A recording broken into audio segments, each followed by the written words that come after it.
ꯅꯨꯡꯁꯤꯕꯤꯗꯨꯅ Manipuri entertainment ꯆꯦꯅꯦꯜꯕꯨ subscribe ꯑꯃꯁꯨꯡ like ꯇꯧꯕꯤꯔꯝꯃꯨ꯫ ꯇꯥꯕꯤꯔꯤꯕ ꯃꯌꯥꯝꯕꯨ channel ꯑꯁꯤꯅ ꯃꯌꯥꯝꯕꯨ ꯏꯀꯣꯛꯅꯣꯅ ꯈꯣꯏꯔꯝꯖꯔꯤ꯫ ꯃꯍꯧꯁꯥꯒꯨꯝ ꯉꯁꯤꯁꯨ ꯑꯁꯦꯡꯕ ꯊꯣꯛꯈꯤꯕ ꯇꯥꯕꯗ ꯀꯤꯔꯕ ꯋꯥꯔꯤ ꯈꯔ ꯃꯌꯥꯝꯗ ꯈꯨꯗꯣꯟ ꯇꯝꯖꯒꯦ꯫ ꯋꯥꯔꯤ ꯑꯁꯤꯕꯨ ꯂꯥꯟꯊꯣꯛꯆꯈꯤꯕ ꯃꯇꯝꯗ ꯁꯣꯏꯈꯤ ꯂꯥꯟꯈꯤꯕ ꯌꯥꯎꯔꯕꯁꯨ ꯃꯌꯥꯝꯗ ꯉꯥꯛꯄꯤꯅꯕ ꯍꯥꯏꯖꯔꯤ꯫ ꯐꯔꯦ ꯑꯗꯨꯗꯤ ꯃꯌꯥꯝ ꯋꯥꯔꯤꯁꯤ ꯍꯧꯅꯕ ꯇꯧꯖꯔꯒꯦ꯫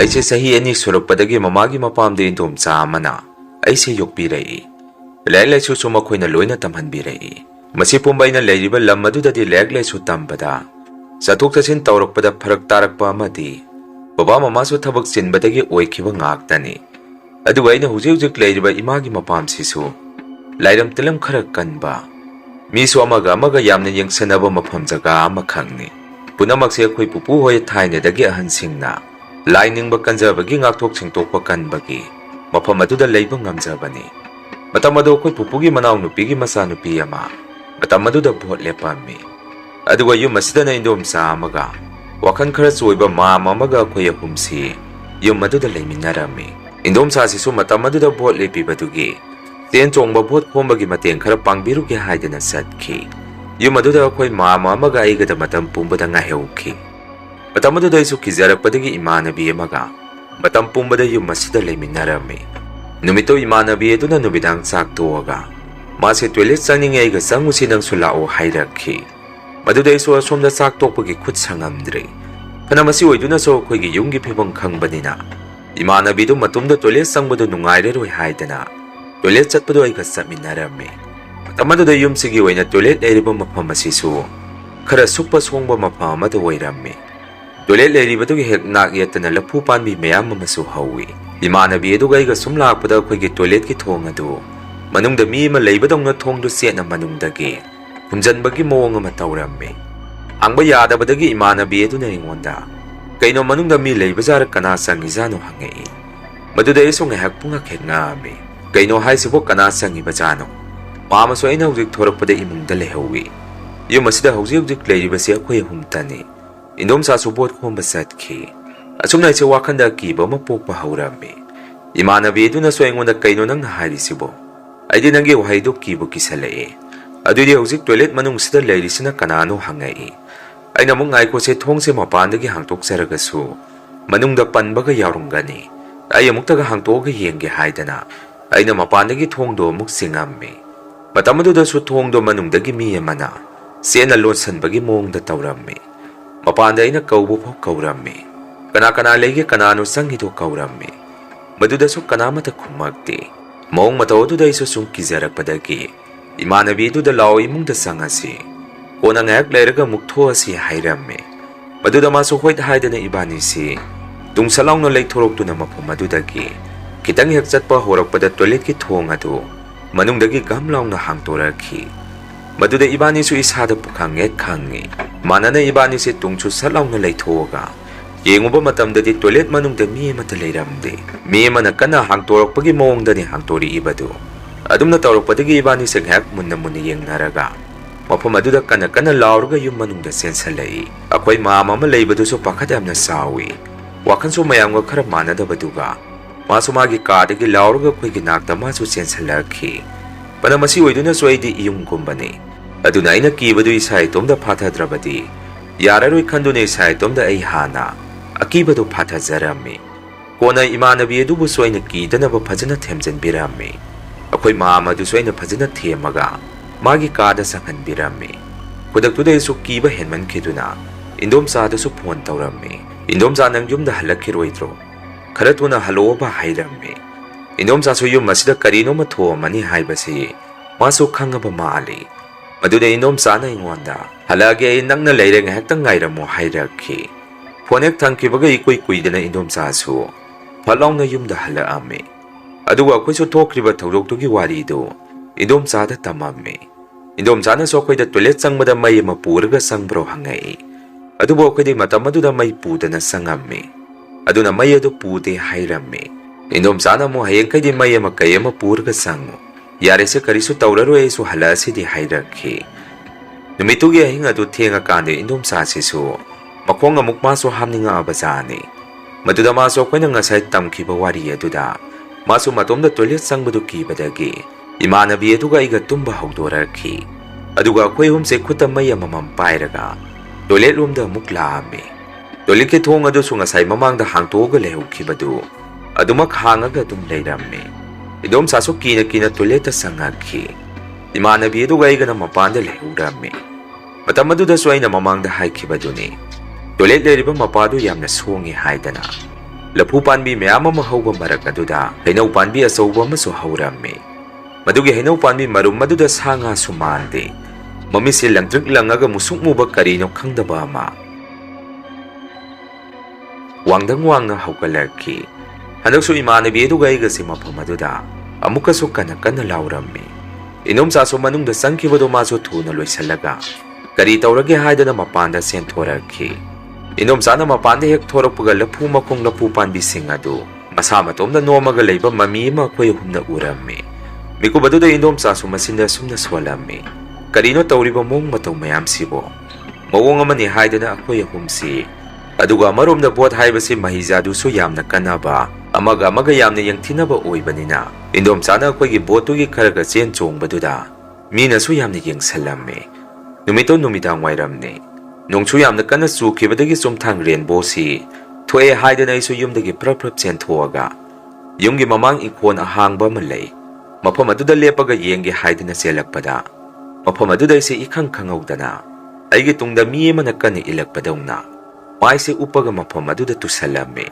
bobok amana su aise hugat piramme aina mafam aduda tusalubadagi aigi isasi ison solaga numitudagi adum laiki numidang hing tumbaso aigi mita kang khanda nupa amagi mami mitam tabasi aina uramme madu hek ubada ise ki haidana indom sabu kau tuna kapamme ahing so ise yamna kana hek mengak naramme aigi thakta mi mana ne tharga leibadongna hitangdabu nungaina tungkhrabade ise mikap thokpa yamna waramme matau kyasde su wamalaktana indom sada nuktigi wari tamamme indom sai ahing tunggadaba kire kangkhanda su nupa amagi mami atum tai ahing tumbada su aigi mangda nupa amalaga aigi khawri se hekta melei aduna itumadi sigadaba male ai suktum tumningde ai yamna kizai hairamme aina dumna haibadu de indom sana swingonda kari su tawroise ai maibi yengthokpige adunang nong nini dingai ko asumna bot ki chattaba yadaba thabak khara nong nini sidi chattaba yararoi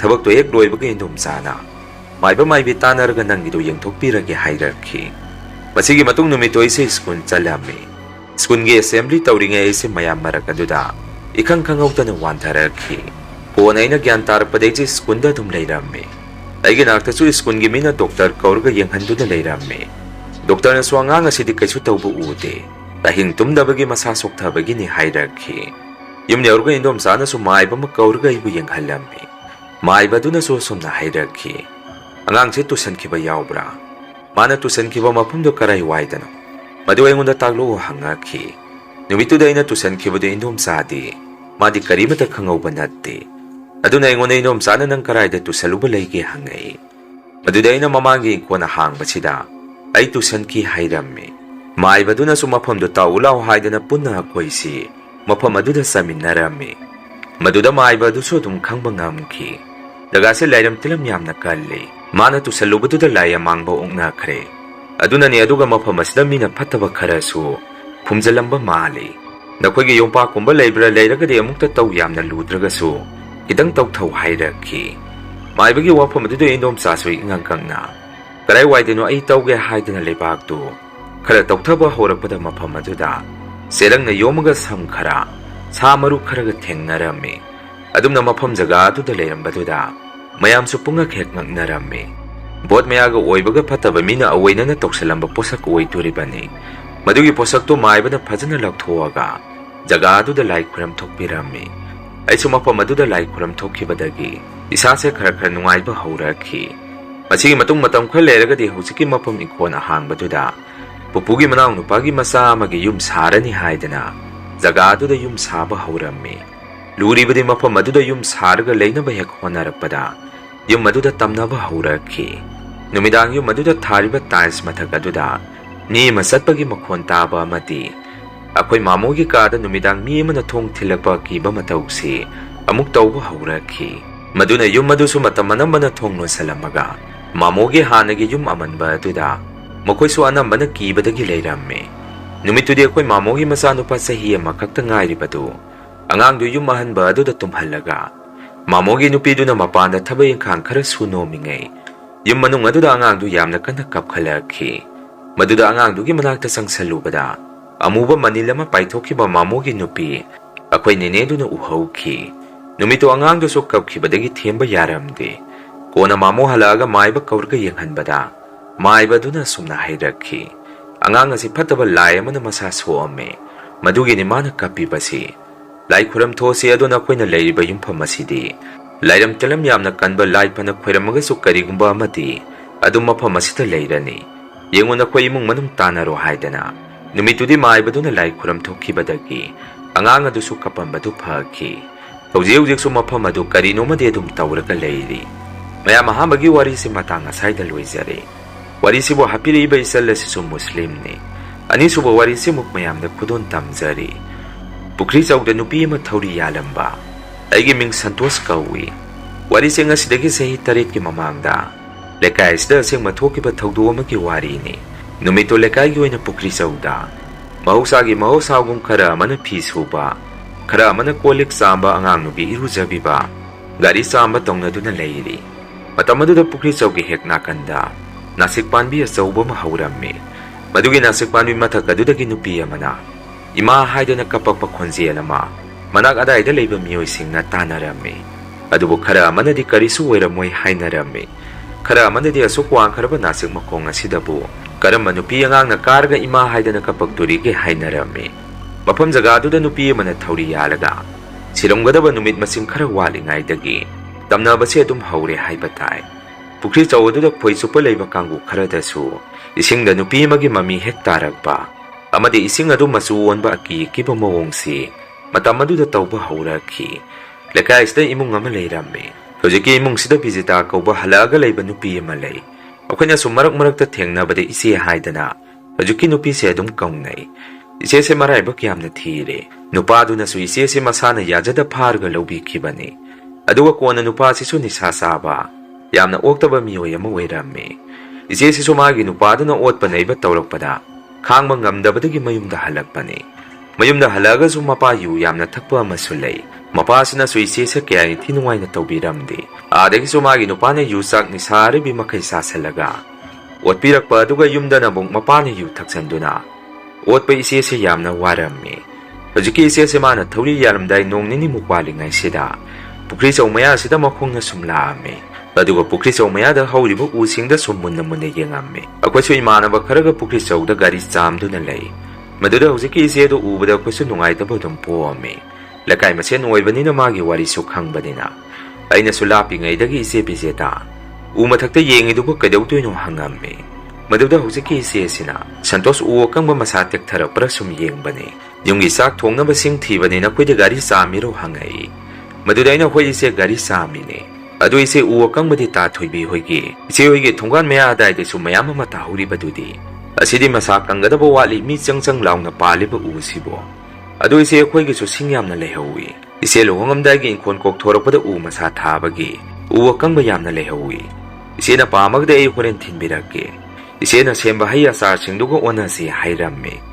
maduda hojiki ise do kari tawrapanu khangde yarani santos hairamaga tumina sangki इमानबा Singh न सोयंगोंदा मुक फागी तौरखी कइनो नंगना मुक थबक फजलुरीदुना हलकपिसे लौरगे हाइरिरो हंगई मदुदैना कइनो नोइना हाइरिदुबो इसे बेजतागी वारी नोइसु खंगाबा नत्रो माना उ कंगबा सुम थीबसिदै चमचमना हंगबिबने यारे तानिंगदे नोइसु पुक्सेंदी हाइरम्मे ngayaga koisu mafa maduda lerammaga ngasai iseduna lepamba sing thiramba mapa daida durmasai mathake haidani imanaba khoi masensi mafa madaida gari kangba ngaibu nang ngehak leiringai u masama tek tharapagi mongda kedre kedek makhol ma tarami akoi masen su e u masa tek tharakadore chenthoro haidana chenthoknarami adubo mathakte yankhaluba matamdadi karisu tauramde makhada su u masa mata teklakti matawodu de imanaba kwese amukke hena angakpa haibada oiramme imanaba mana su handak marakse Pukhrichou mapa saisi karino me taw tawre hainabane lao khoi chaloro che hujiki mongdu de kijai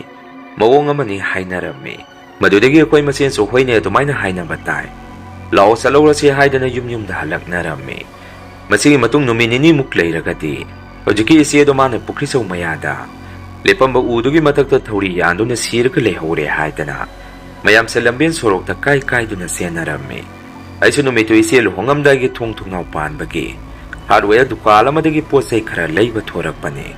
Mayamna dumna tawri pau tabada isu thawa yamna nungairamde. Akoigi yumga su hojiki isi yum aduga pulap sa lamnadre. Lambien lase dum pulle haibatai. Aisu posay khara do thuna leiraga yumda prap halaami. Babay mada soyna wari do tamami. Aduga isi yengma thoge tawrami. Matamaduda babana sumna hairaki. Kaino ne hojikakta yalami zaro. Adubo mi mataga khangokdraba zaro hairei. Aisu hatu to prap chentok tuna mafam aduda yawrami. Adubo isi aduna thouri yalami ba mong matawadu ubada. Aise yengba ngamamde. Isase nungaitabaga kaiga thawai yamna nungairamde. Mayamna su isi adu uadudagi lauktarami. Aduga mayumda purami. Numito isi adugi poloiba mathaw mangam pangthorakpadu. Nongso kana su tharakpadagi mathaw mangam pangthokpadu. Papa hekta hauba yaramde. Kona nong hangkrakan thengakanda sibadu. Poloinaba mayamna thangtorakhi. Nong takibagi mangmaya dai su isuk suoge imam hek mamme. Aduga kwele kaigi wena sumi leitaba kuimanbadagi. Mang adu su isong hek songamme. Madudahan karana mangdo khara koktok sengto hairakpadagi. Miyoy karana mangdo khara sengto ame. Aduga kwe khara amana nakan na pamagalay. Matamduda nong se amuktang khaglakpada. Mapamadayda amumuk ngan thorakpada asibaduna. Thamiba mapadayda nupi mana mami sami. Lepaga layba mami maina urami. Madu urakpada isi isada sway lawba mapokhi. Kaino tawrisibo hojikidudi karino khalami. Wapamado isi mi kanada su wari tamthoamde. Haibade aina adumaina ui hairubadu numitudadi matangama. Isa sadre nangami. Kona mathaw mangamdo pangthokpa loidringai aida kiman khiduna. Yumda aidi adum halaami. Babai mada soina wari tamami. Matamadudagi wapamdo babai mana phok thajabiramde. Madudagi isu adum iruluja thoga saksa thoaga. Numitudi adum tumtharami. Numitugi nonghek nganbaga dilekaida. Bajuki isi aduna thouri yanlamba mapaduda nupi ama. Adum hangadana salaga leire hainarakhi. Mayamsu matawduda ayukpu oigara nungthinbu oigara. Pukhrichou Mapanda mi satpa ngamnaramde. Aisu numitudi imanaba amagi birthday haidana. Khara thengna yumda halakpa numit oirami. Aduga ngarang nahan lekhidaba isi adugi thungandu. Madusu lalaga yumda halakturibani. Aisu numidangi pung 10 tarakpa matam adayda. Kina yumda halakpada hujiki isi adugi. Thungan mapa yoksalaami. Mapamdudagi kitanga isalan thorakpada igi tungda nupi amana. Suchut chingaga sum singthepagi makon tarakhi. Makondo sumaigi itung inabagum tawrami. Madudaisu kizaduna kanna selakhi. Kona akwai thungan mapa hek yawbaga ina haibetang. Tungmon thoga yengubada hujiki isi adugi thawaira karino. Nupi magi sabanda makhung lebak makha tadana. Aigi tungda lepaga leirammi. Aisu madu urakpada amuktang oima haidana kanna lauramaga. Aisu adum gyan mangammi. Kona ina gyan tarakpada yung gimina isi maiba tawraga. Lai khuram thoga leirammi. Maiba duna so aise tasing lekhidraba isi adugi. Thawai adu thengnarure hairakhi. Aina thawdodu thengnakraba matungda su isi adugi thawai du. Lakaigi mi kayamana sum thengnaduna. Mathang wanthanaba kayani. Kona isi aduna yalamba udu maiba hum tawraga. Lai khuram khibadagi kona di karisu tawrakhidre. Adubo maraktadi nungthi nomangbada isi adugi thawai du. Pukhrichou Mapanda phamaga leiramba miyoy amanina hek thengnari. Masini mayam ngasigi riyan Wari story. Mathangi wari thagalakpada mayam punamuk thengnarasi. Ngasigidi mayamdagi kainanaba biti ay lawjari.